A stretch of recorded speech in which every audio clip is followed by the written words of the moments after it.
Welcome to hit TV. నేను మీ నిర్మల. గత ఒక 3 రోజులుగా మరి చిత్ర పరిశ్రమలో చాలా హాట్ టాపిక్ గా మారింది సింగర్ కల్పన ఆత్మహత్య. మరి ఇది అందరినీ కలిచివేస్తుంది. చిత్ర పరిశ్రమలో కావచ్చు, ఇటు కల్పన అభిమానులను కావచ్చు, చాలా కలత చెందే వార్త అని కూడా చెప్పుకోవచ్చు. కానీ ఇప్పుడైతే ముఖ్యంగా కల్పన పరిస్థితి, ఆరోగ్య పరిస్థితి నిలకడగా ఉందని డాక్టర్లు తేల్చి చెప్పారు.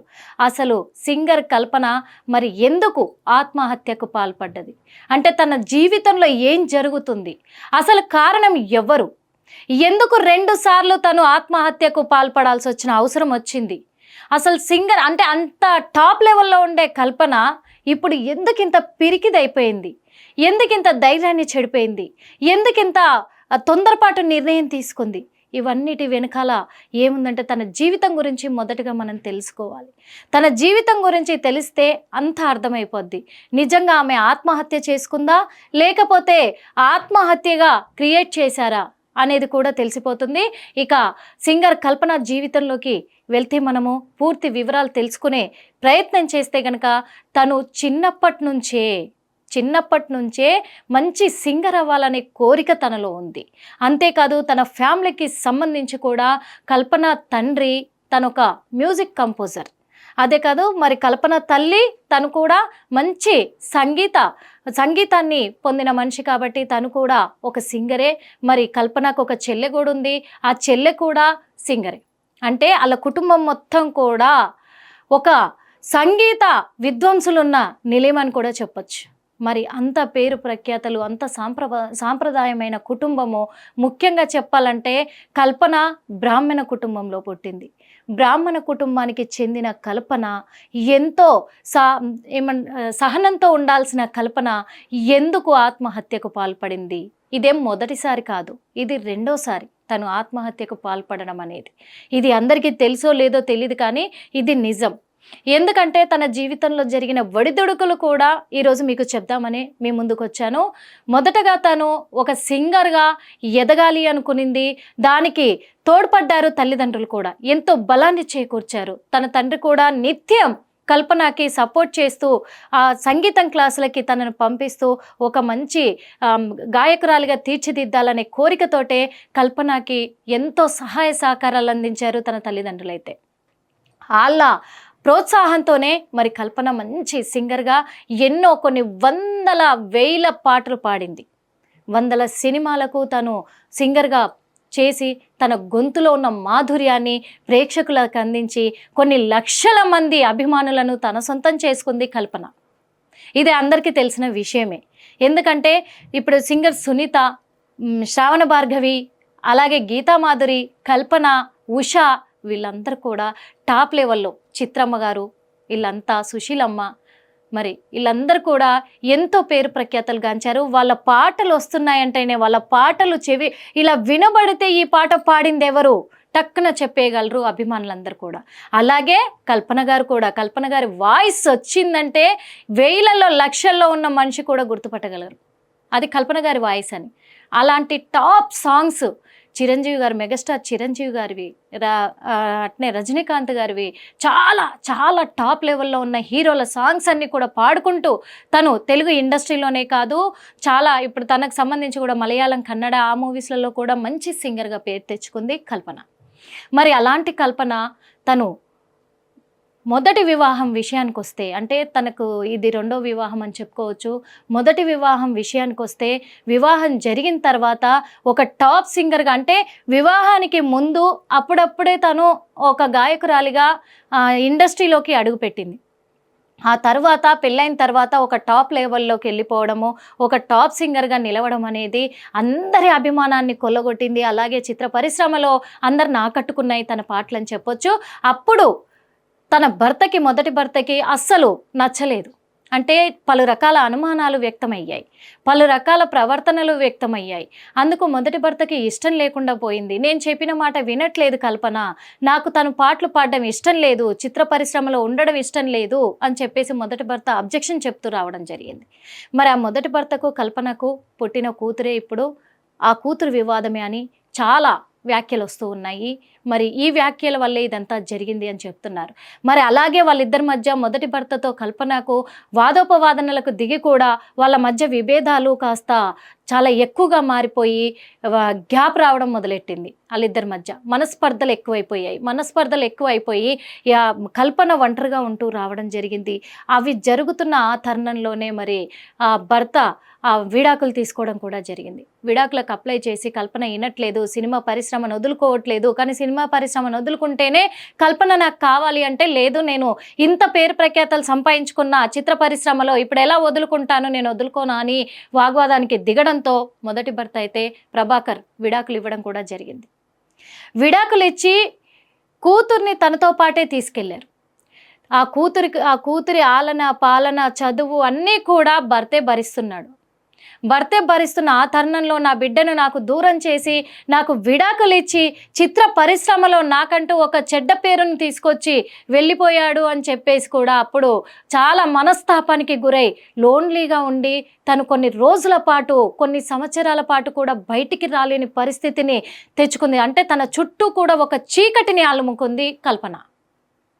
ఆ చీకటిని అలుముకున్న ఆ క్షణాలలో కూడా తను ఆత్మహత్య యత్నం చేసింది.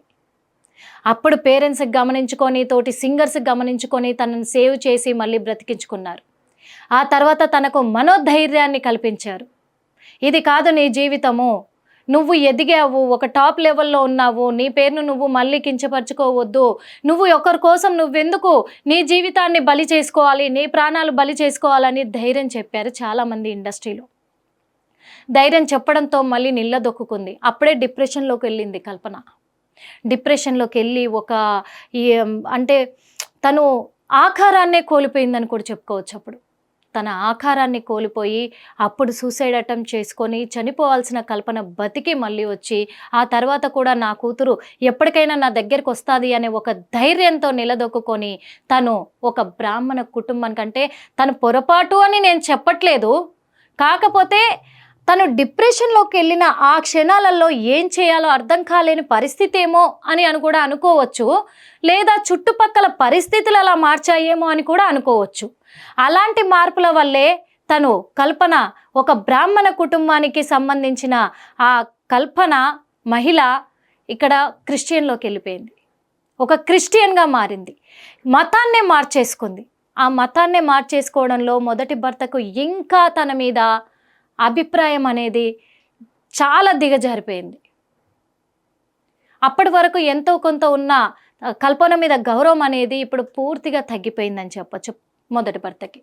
ఎందుకంటే ఒక బ్రాహ్మణ కుటుంబానికి సంబంధించిన వ్యక్తి తను, సాంప్రదాయాలు అన్నీ పాటించాల్సిన వ్యక్తి తను ఒక క్రిస్టియన్గా మారిపోయింది, మత మార్పిడే చేసింది. ఇది ఎంతవరకు కరెక్టు? అందుకు నా కూతుర్ని ఎట్టి పరిస్థితుల్లో కూడా కల్పన దగ్గరికి వెళ్ళనివ్వను అని భీష్మించు కూర్చున్న క్షణాలని కూడా చెప్పచ్చు. అప్పటి నుంచి కూడా కల్పన పెద్ద కూతురు మరి వాళ్ళ తండ్రి దగ్గరే అక్కడే చదువుకుంటుంది, అక్కడే ఉంటుంది, అక్కడే చేస్తుంది. ఇక్కడ కల్పన దగ్గరికి రావట్లేదు కాబట్టి నా కూతురు కదా, నా దగ్గరికి రావట్లేదు కదా, ఏంటి నా లైఫ్ అనుకునే పరిస్థితుల్లో ప్రసాద్ క్రిస్టియను, తను ఒక చర్చికి సంబంధించిన పాస్టర్. ఆ పాస్టర్తో తను స్నేహం ఏర్పడి తనను మళ్ళీ పెళ్లి చేసుకోవడం జరిగింది. తనను పెళ్లి చేసుకోవడం తర్వాత మరి పెద్ద కూతురు అసలే ఇంకా తన దగ్గరికి రావడం మానేసింది. అంటే ఒక విషయం మీకు చెప్పాలనుకుంటున్నాను, సామాన్య ప్రజల మధ్య ఇలాంటి గొడవలు రావండి, ఇలాంటి సమస్యలు రావు. ఎంతటి గనుడైనా సరే, ఎంత పెద్ద సెలబ్రిటీ అయినా సరే, ఎంత గొప్ప ఉన్నతమైన కుటుంబంలో పుట్టినా సరే, రాష్ట్రానికి రాజు అంటారు, రాజ్యానికి రాజు అయినా సరే కర్మ ఫలితాలు అనుభవించక తప్పదు అంటారు. అదే జరిగిందనుకోవాలి. ఎందుకంటే ఇప్పుడు సెలబ్రిటీ కాబట్టి ఈ టాపిక్ హాట్ టాపిక్గా జనాల్లోకి వచ్చింది. అదే సామాన్య ప్రజలైతే సస్తే చచ్చిపోయింది, బతికితే బతికింది అంటారు. ఇలాగే ఉంటుంది. ఏం జరిగింది అని లోతుగా ఇప్పుడు సెలబ్రిటీ కాబట్టి లోతుగా జీవితాల్లోకి వెళ్ళి ఇలా వెనకాల ఇదే జరిగింది, అలా వెనకాల అదే జరిగింది, తల్లికి కూతురికి గొడవ అయింది, లేదా తన రెండో భర్తకి కల్పనకి గొడవ అయింది, ఇవన్నీ పెడుతున్నారే. ఒక్క మాట, సమాజంలో ఎవరండి ఇప్పుడు ఒకే పెళ్లి చేసుకొని ఇంకొకరితో సంబంధాలు పెట్టుకోవట్లేదా? పెట్టుకోకుండా ఎంతమంది ఉన్నారు చెప్పండి, మీ గుండెల మీద చెయ్యేసుకొని చెప్పండి. రెండో పెళ్లి చేసుకోగానే అదేం తప్పు కాదే. తను ఒంటరిగా మిగిలిపోయింది అక్కడ. అంత సాధించి కొన్ని వేల పాటలు పాడి ఎంతో పేరు ప్రఖ్యాతలు సంపాదించుకొని ఒక సింగర్గా కాంపిటీషన్లో పాల్గొని, సామాన్య సింగర్గా కొత్త వాళ్ళతో పాల్గొని విల్లాని దక్కించుకుంది, అందులో గెలుపొంది. అంత పేరు తెచ్చుకున్న తర్వాత ఈ రోజున తను కన్న కూతురే దూరంగా ఉంటుంది, కట్టుకున్న భర్త తను కాదని వెళ్ళిపోయాడు, నేను ఒంటరిగా ఎందుకు నా జీవితం అని ఎవరికైనా అనిపిస్తుంది కదా. అదే ఆలోచన కల్పనకు వచ్చింది. ఎందుకు బతకాలి నేను అనుకుంది, ఎవరి కోసం కష్టపడాలి అనుకుంది, ఎవరి కోసం సంపాదించాలి అనుకునింది. దాంట్లో తప్పేముంది అని మేము అంటున్నాం. ఎందుకంటున్నామంటే ఒక్కరిని పెళ్లి చేసుకొని 10 మందిని మెయింటైన్ చేసే వాళ్ళు ఉన్నారు ఈ సమాజంలో. ఖచ్చితంగా అది ఆడ కావచ్చు, మగ కావచ్చు. ప్రత్యేకంగా నేను మగవాళ్ళని చెప్పట్లేదు, ప్రత్యేకంగా ఆడవాళ్ళని చెప్పట్లేదు. వీళ్ళు ఏంటంటే, సెలబ్రిటీలు ఏంటంటే ఇక్కడ అంటే నేనేదో సపోర్ట్ చేసి మాట్లాడుతున్నానని కాదు, నిజాలు మాట్లాడుతున్నా, నిజాలు చెప్తున్నాను. సెలబ్రిటీలు ఏంటంటే ఒంటరిగా ఉండలేక పెళ్లి చేసుకోవడం అది తప్పంటున్నారు. ఒకరిని వదిలేసి ఇంకొకరిని చేసుకుంటారు. ఆ సినిమా పరిశ్రమ అంతా మొత్తం బూతు అంటారు. ఎందుకు బూత్ అవుతుందండి? సమాజంలో ఇప్పుడు సామాన్య ప్రజలు మాత్రం ఈ బూతు వ్యవహారం నడిపించట్లేదా? ఎవరు కరెక్ట్గా ఉన్నారో చెప్పండి, చూపించండి, చూద్దాం. ఫస్ట్ మనల్ని మనం క్వశ్చన్ చేసుకోవాలి ప్రశ్నించే ముందు. వ్యక్తిగత విషయాలు చాలా ఉంటాయి. ఇక మ్యాటర్లోకి వస్తే కూడా మరి ఈ విషయంలోనే ఇప్పుడు కూడా మళ్ళీ ఇన్ని రోజుల తర్వాత కూడా నా కూతురు రావట్లేదు, ఏదో ఒకసారి వస్తుంది నా కూతురు అని ఎదురు చూస్తున్న కల్పనకి మరి కూతురు చెడు అనుభవం కూడా ఎదురు చేసింది అనుకోవచ్చు. ఎందుకు అంటే కూతురు దూరంగా ఉండిపోయింది. అదే కాకుండా అందరికీ కొద్దిగా ఇప్పుడిప్పుడు బయటపడుతున్న నిజం ఏంటంటే, అప్పుడు కూడా తెలుసు కూతురు పట్ల కూడా ఒక దుర్ఘటన సంభవించడంతో భర్త తీసుకొని వెళ్ళిపోయాడు. అంటే అది ఎవరి వల్ల జరగలేదు, కల్పన చెల్లె వల్లే జరిగింది, తోడబుట్టిన చెల్లె వల్లే జరిగింది. తోడబుట్టిన చెల్లెలు భర్తే తన స్నేహితులతో కలిసి కల్పన కూతురు మీద అఘాయిత్యం చేయడానికి పాల్పడ్డాడు, దుర్మార్గుడు అని చెప్పొచ్చు. అలాంటి సంఘటనలు ఎదుర్కొని సొంత మర్ది మీదే కేసు పెట్టింది కల్పన.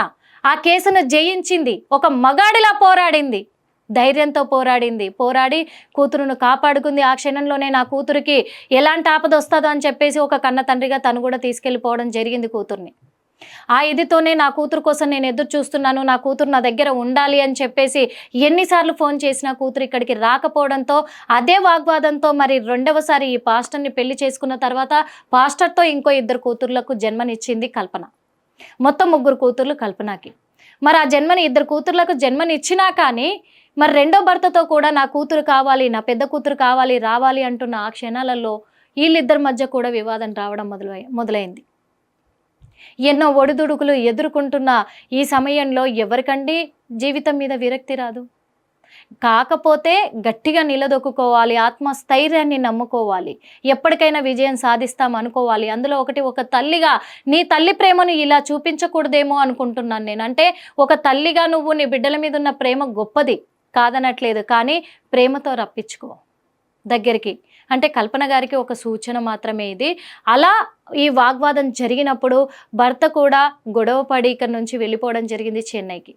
కేరళలో మొదటి భర్త కూతురు ఉంటున్నారు, చెన్నైకి రెండో భర్త వెళ్ళిపోయిన ఆ క్షణంలో ఏంటి నా జీవితంలో ఏం జరుగుతుంది, రెండోసారి కూడా ఇలాంటి బాధలు నేను ఎలా అనుభవించాలి, ఇలాంటి సంఘటనలు చోటు చేసుకుంటున్నాయి, ఇటు కూతురు రమ్మంటే రావట్లేదు, రెండోసారి పెళ్లి చేసుకున్న భర్త కూడా నా నిర్ణయాన్ని కాదంటున్నాడు, ఏంటి వీళ్ళందరూ వ్యతిరేకిస్తున్నారు, నేను ఎందుకు ఉండాలి అనే ఒక మనస్తాపానికి గురైపోయింది కల్పన. గురైపోయి కూడా తన మనసులో బాధని తట్టుకోలేక ఒక డిప్రెషన్లోకి వెళ్ళిపోయి 2 రోజులుగా తను బయటికి రాలేని పరిస్థితి, లోపలే ఉండిపోవడం వల్ల ఇంటికి వచ్చిన పాల ప్యాకెట్లు బయటే ఉండిపోయినాయి, పేపర్ బయటే ఉండిపోయింది. 2 రోజులుగా అవి ఎవరు తీసుకోవట్లేదు. ఇవన్నీ చుట్టుపక్కల వాళ్ళు కూడా గమనించడం జరిగింది. అయినా కానీ చుట్టుపక్కల వాళ్ళైతే ఎలాంటి సమాచారాలు పోలీసులకు అందించలేదు. కాకపోతే ఆ రోజు మధ్యాహ్నం వరకు కూడా కూతురుతో మాట్లాడిన తర్వాత తను డైలీ వేసుకునే స్లీపింగ్ టాబ్లెట్సే, దానికంటే ఒక డోస్ ఎక్కువగా వేసుకుంది. మరి నిద్ర పట్టాలని వేసుకుందా లేకపోతే నిజంగానే జీవితం మీద విరక్తి వచ్చి వేసుకుందా అనేది మాత్రం బయటకైతే చెప్పలేదు. ఎందుకంటే చెప్పుకోలేరు కూడా. వాళ్ళ మనోభావాలు కూడా మనం అర్థం చేసుకునే పరిస్థితికి అయితే మనం రావాలి అని కోరుకుంటున్నాను. దాని మీద కామెంట్లు చేయడం కాదు, అర్థం చేసుకోండి ప్లీజ్. అప్పుడు ఆ క్షణంలో మరి తను తీసుకొని ఒక విగత జీవిగా పడి ఉండడము, సాయంత్రము తన రెండవ భర్త ప్రసాద్ ఎవరైతే ఉన్నారో తనకు ఫోన్ చేయడంతో, మెసేజ్లు చేయడంతో తను రిప్లై ఇవ్వకపోవడంతో వెంటనే సెక్యూరిటీకి ఫోన్ చేసి కల్పన ఇట్లా ఫోన్కు రెస్పాండ్ అవ్వట్లేదు, ఏం జరిగింది చూడుపో అంటే 2 సైడ్ల డోర్లు కూడా లాక్ చేసి ఉన్నాయి. డోర్లు లోపల నుంచి లాక్ చేసి ఉండడంతో కూడా అవి డోర్లు ఓపెన్ అవ్వకపోవడంతో సెక్యూరిటీ వెంటనే వెళ్ళి పోలీసులకు సమాచారం ఇవ్వడంతో పోలీసులు రావడము, తలుపులు బద్దలు కొట్టడము, కల్పనని ఇమీడియట్గా హాస్పిటల్కి తీసుకురావడము, హోలిస్టిక్ హాస్పిటల్లో తనకు ట్రీట్మెంట్ జరగడము, ఇవన్నీ కూడా జరిగాయి చూస్తున్నాం. కానీ నిన్న పోలీసులతో కూడా కల్పన స్టేట్మెంట్ ఇచ్చింది. అంటే నేను ఆత్మహత్య చేసుకోలేదు, నాకు నిద్ర పట్టక, అంటే నా మనసు బాగోలేక నా మైండ్ ఖరాబ్ అయిపోయి నిద్ర పట్టడానికి నేను స్లీపింగ్ ట్యాబ్లెట్స్ తీసుకున్నాను, కాకపోతే ఒకటి ఎక్కువ వేసుకున్నాను అని కొంచెం మోతాదులో ఎక్కువ తీసుకున్నాను కాబట్టి అన్కాన్షియస్లోకి వెళ్ళిపోయానని కల్పన కూడా మరి వాంగ్మూలం ఇవ్వడం కూడా జరిగింది. అదే కాకుండా ఎందుకంటే మనకు తెలిసిందే సినిమా ఇండస్ట్రీలో ఆర్టిస్టులు కావచ్చు, సింగర్స్ కావచ్చు, డైరెక్టర్లు కావచ్చు, హార్డ్ వర్క్ ఉంటుంది. 24 అవర్స్లో 23 అవర్స్ కష్టపడాల్సిందే ఖచ్చితంగా. నిద్రలు ఉండవు, ఆకలి ఉండదు, టైంకి తిండి తినలేము. అందుకు వాళ్ళకు నిద్ర రావాలి అని చెప్పేసి కొంతమంది స్లీపింగ్ టాబ్లెట్స్ తీసుకుంటూ ఉంటారు. అది కూడా డాక్టర్ల సలహా మేరకే తీసుకుంటారు. అదే ఇదిలో సింగర్స్కి కొంచెం అంటే ఇప్పుడు తన ఉన్న పరిస్థితులు, తన చుట్టూ ఏర్పడ్డ ఆ వలయం లాంటి పరిస్థితుల్లో తనకు నిద్ర పట్టాలంటే డే అండ్ నైట్ తను పాటలు పాడడానికి బిజీ లైఫ్లో తను మరి ఏం చేయాలి, ట్యాబ్లెట్లు తీసుకోవాలని ఎప్పటి నుంచో తీసుకుంటుందని కూతురు కూడా చెప్పింది. అలాగే కల్పన కూడా చెప్పడం జరిగింది, కుటుంబ సభ్యులు తోటి సింగర్స్ కూడా చెప్పడం జరిగింది. కాకపోతే కొంచెం డోస్ ఎక్కువ తీసుకుంది. అది ఎందుకంటే మరి చెప్పలేం, పరిస్థితుల ప్రభావం కావచ్చు, అలాగే లేదా నిద్ర పట్టడానికి కావచ్చు. ఇలాంటి పొరపాట్లు అయితే చేయొద్దని కోరుకుంటున్నాం. ఎందుకంటే చాలా లైఫ్ ఉంది, ఎంతో కష్టపడి ఇంత పేరును సంపాదించుకున్నారు. అలాంటప్పుడు ఎందుకు పనికి రాకుండా జీవితాన్ని బలవంతంగా మన ప్రాణం తీసుకునే హక్కు మనకు లేదు. అది గుర్తుపెట్టుకోవాలి. ఈరోజు కాకపోయినా రేపైనా అర్థం చేసుకునే అనుకునే వాళ్ళు మన దగ్గరకు వస్తారు అని ఒక నమ్మకంతో ముందుకెళ్తూ ఉండాలి. ఇంత పేరు ప్రఖ్యాతలు సంపాదించుకున్న కల్పన గారు ఏది ఏమైనప్పటికీ సురక్షితంగా ఉన్నారు, ఆరోగ్యంగా ఉన్నారు. ఈ రోజో రేపో హాస్పిటల్ నుంచి రిలీజ్ అయ్యి క్షేమంగా ఇంటికి వెళ్ళబోతున్నారు. మరి కల్పన గారిని కూడా తన కుటుంబ సభ్యులు, తన కూతుర్లు అందరూ అర్థం చేసుకొని తనకు సహకరించాలని మన హిట్ టీవీ ద్వారా కోరుకుందాం. హిట్ టీవీ యాప్, ఇందులో short news, live news, entertainment shows, movies, digital magazines తో పాటు మీ జిల్లా వార్తలను కూడా ఫ్రీగా చూడొచ్చు. అంతేకాదు కేజీ నుంచి పీజీ వరకు విద్యార్థులకు స్కాలర్షిప్ కూడా అందిస్తున్నాం. ప్రతి వారం 10 మందికి లక్కీ డ్రా ద్వారా ఒక్కొక్కరికి 10,000 రూపాయలు అందిస్తున్నాం. ఇంకెందుకు ఆలస్యం, వెంటనే హిట్ టీవీ యాప్ ని డౌన్లోడ్ చేసుకుని ఫ్రీగా ఎంటర్టైన్మెంట్ పొందండి. Hit TV app. Hit TV app. Please download hit TV app. Hit TV app ని ఫ్రీగా డౌన్లోడ్ చేసుకుని ఎంజాయ్ చేయండి. మీకు నచ్చిన ఎంటర్టైన్మెంట్ కోసం హిట్ టీవీ యాప్ ని ఫ్రీగా డౌన్లోడ్ చేసుకుని ఎంజాయ్ చేయండి. హిట్ టీవీ యాప్ ని డౌన్లోడ్ చేసుకుని ఆస్వాదించండి, ఆశీర్వదించండి. ఇంతమంది సెలబ్రిటీలు హిట్ టీవీ యాప్ ని డౌన్లోడ్ చేసుకోండి అని చెప్తున్నారంటే ఎంత మంచి యాప్ ఆలోచించండి. అమెరికాలో చదవాలనుకునే వాళ్ళకి విశ్వసనీయమైన పేరు మన శౌర్య కన్సల్టెన్సీ. UK లో 1 year masters, UK లో 1 year masters, 2 years work permit up to 5 years visa. Contact Saurya Consultancy. Contact 89851 89851.